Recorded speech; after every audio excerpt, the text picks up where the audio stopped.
Welcome back to the Better Yourself podcast. I'm your host, Ashley Meckling, and thanks for tuning in today. If this is your first time listening in, welcome. Now, I do recommend that you start from the first episode and listen to each one in order because the topic of conversation will flow from episode to episode.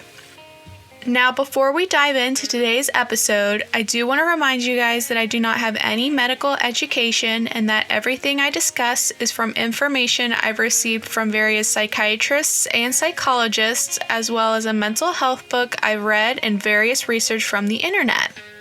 Now let's dive right in. For today's episode, I want to discuss techniques to stop panic attacks or anxiety attacks. Now, as you know, if you've been listening to my episodes up to this point, I end each episode with a technique to use in an anxious or stressful situation. But today I wanted to do a reminder of some of the techniques I've discussed so far to keep in your back pocket.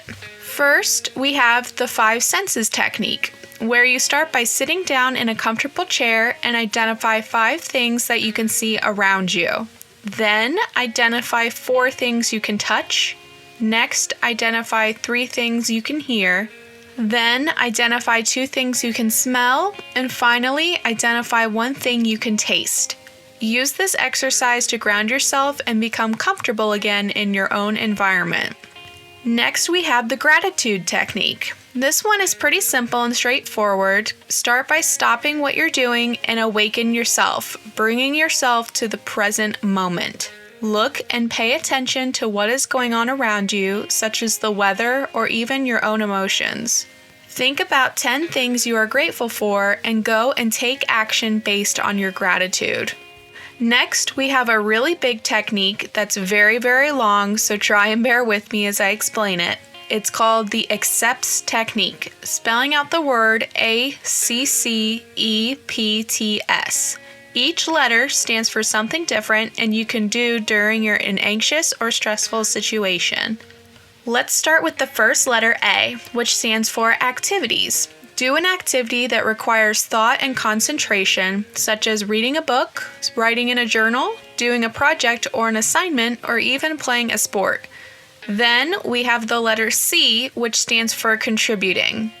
Do something that allows you to focus on another person, such as ask a friend about their day, make a gift for a loved one, or even volunteer. Next, we have another C, which stands for comparisons. Put your anxious situation that you're in perspective by comparing it to something more painful or distressing. Think of a time where you were in a more distressing situation and realize how things are not as bad right now. Realize how resilient you are, and don't forget how strong you are for making it this far. Then we have the letter E, which stands for emotions. Are you sad? Watch a happy movie. Are you anxious? Practice deep breathing. Are you angry? Go for a walk. Next, we have the letter P, which stands for pushing away. Avoid a painful situation or block it from your mind by using imagery. Imagine putting your negative thoughts in a box, taping it shut, and putting it in the back of your closet, storing it away for now and until you have your next positive thought. Then we have the letter T, which stands for thoughts. Use a mental strategy or activity to shift your thoughts to something neutral. Try counting a specific object around you or singing a song out loud. And finally, we have the letter S, which stands for sensations. Find safe physical sensations to distract you from distressing emotions, such as holding an ice cube in your hand, or maybe eating something spicy or sour, or even taking a cold shower. Now, this concludes the accepts technique, ACCEPTS. And finally, we have the exercise technique.